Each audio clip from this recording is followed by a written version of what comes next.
At the last panel of this chapter, Jay Garcia Saturn looked menacing. Before Kizaru went to the island, he looked very chill and composed, but now he's so angry. What made him react like that? Obviously it's not because Atlas overrode Pacifista's command, because he can take control of the Pacifista and Seraphims anytime he wants. He just needs to go to the island and be within certain radius from the Pacifista and the Seraphims. But he can't do anything while staying on the ship, so he needs to go to the island for that. Like Atlas said, the tide of the battle would be on the side of the force that has control over the Pacifista. Luffy is yet to even scratch Admiral Kizaru. On the other hand, he's bruised all of his body. He even lost his shirt. His pant looks very durable. Even lasers can't do anything good. I want to know what kind of materials it is made of, because it looks very durable. Currently Zoro is keeping Rob Lucci in check. Zoro is using the combination of Conquerors and Armored Hockey together on all of his swords. We can see flames on the swords. Enma is a disobedient child. It needs Conqueror's Hockey to keep in line, but the attack power it renders is worth the trouble. Lucci transformed into his own awakening form. He came to terms with the fact that Luffy can fold him anytime he wants, so he's out of his league. So he's focusing on Zoro now. I don't know what he's smoking. He can't even think he can defeat Zoro? Are you kidding? That man just caught an Imperial Dragon at Wano. Well, it's not an actual dragon, but his attack power was impactful. Does he think a leopard can defeat the man who caught a dragon? I don't see Luffy defeating Kizaru in this arc. However,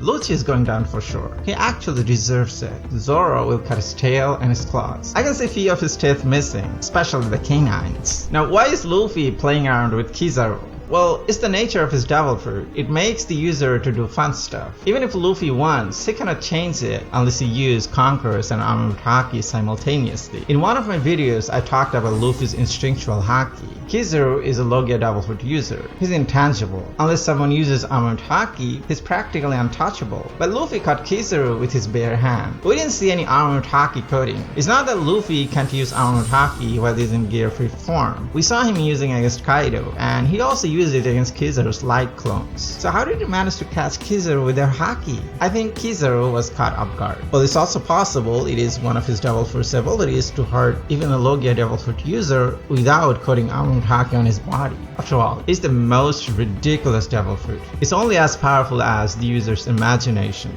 Luffy imagined to catch Kizaru, and he did. It was as simple as that. Now the question is Luffy weaker than Kizaru? We saw one of his clones hurt Luffy on the face. Why didn't Luffy use future foresight against Kizaru? Why is he taking this fight so casually? It only proves that he doesn't hate Kizaru. Kizaru is not an opponent he has to defeat. So this means Kizaru is actually a good person. In fact, he's having inner struggle to fight the people he cares about. He has been friends with Vegapunk for several decades, and Sentomaru is his student. He also knows Jewelry Bonnie. This is really a tough mission for him. This mission is going to take a toll on his mind. Perhaps he'll realize why Aokishi left the Marine. One of the reasons he took this mission is because he's very familiar with this island. So it's easy for him to convince others to lay down arms and surrender. But reality proved him otherwise. He wanted to save at least Sentomaru's life, but he can't do it anymore. Sentomaru is really an honorable man. He protected Jewelry Bonnie, squeezing every bit of his strength. Kizaru cannot change their fate. He's just a cog in the machine. The one in charge of this mission is Jay Garcia Saturn. The Marines on the ships are looking closely where Kizaru was fighting. When Luffy transformed into his giant form, they all saw it from the ships. Saturn also saw it. You see, Luffy's giant transformation can resonate with the ancient things like Junesha and the Iron Giant.